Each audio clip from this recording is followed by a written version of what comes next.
Isa to sa mga pinakamasarap na donuts na natry ko. Fluffy, buttery brioche donuts that is rich and buttery in taste, yet pillowy soft and airy. Dito ko lang natikman to sa Molly's Donuts and Asian Cafe Eats.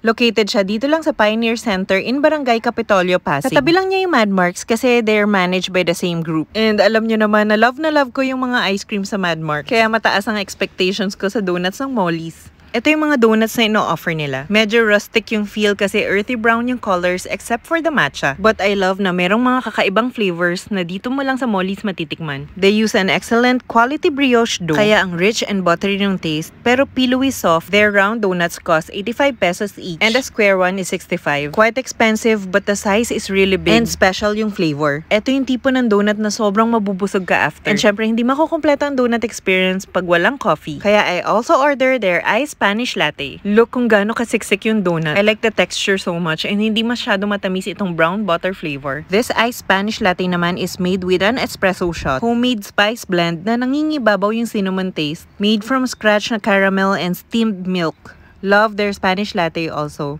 Rich, not sweet, and lasang-lasa mo yung spices na ginamit. Super nice ng interiors dito sa Pioneer branch nila. It was a great donut experience. I honestly want to go back and try the other flavors. If you're not into donuts, Molly's also serve savory dishes, salads, pastas, and sandwiches. Kaya if you're looking for a place na masarap mag-brunch around Capitolio, I highly recommend Molly's Donuts and Asian Cafe Eats.